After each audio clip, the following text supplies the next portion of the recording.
to get the very latest. Gallagher Fenwick joins us live from Washington. And Gallagher, this is quite a surreal situation, isn't it? This is the only major piece of legislation Trump has been able to sign into law, and it targets Russia for allegedly helping him get elected.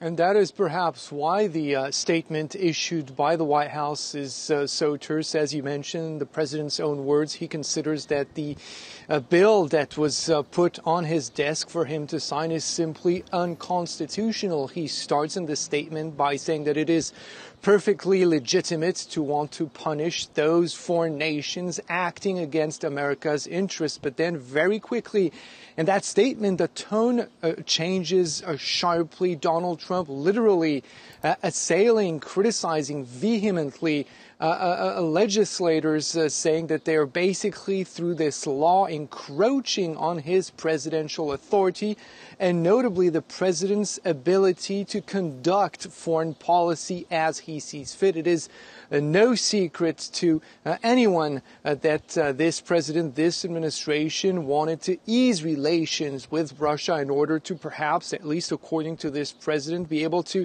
negotiate better deals and to try to work out some of the thorny issues. And this bill, of course, does precisely the opposite by increasing the amount of sanctions leveled by the Americans against Russians. But those are not that's not the only country being targeted. Nonetheless, this president making it very obvious that he is furious over this law. But obviously, he had absolutely no choice but to sign it. Right, and Trump, of course, is not the only one who is frustrated with this bill, which also targets Iran and North Korea. Other people are upset about it as well, aren't they?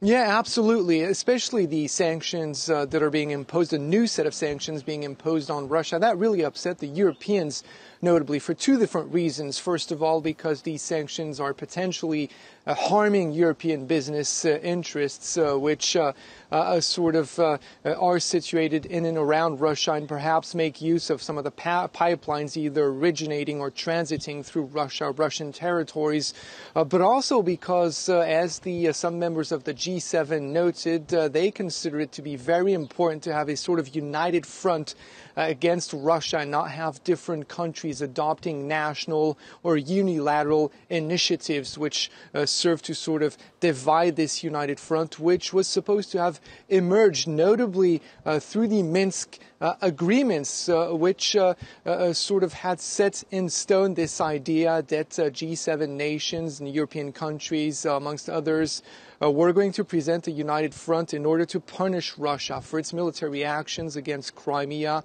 and in eastern Ukraine. So, yeah, Europeans also made it known and quite publicly that they were upset over this decision taken by the U.S. Congress to move forward. But obviously, these legislators, Democrats and Republicans, had some very different ideas at the back of their minds when they were redacting this proposal, making sure that the president wouldn't be able to unilaterally dismantle it and sort of gain some distance on the issue of Russia, put some distance between themselves and Congress and this administration with, again, it's pretty obvious at this point, very little trust of this administration from the point of view, from the perspective of those up on the Hill, very little trust with this White House on this Russia issue. Gallagher, thanks very much indeed. Gallagher Fenwick reporting there.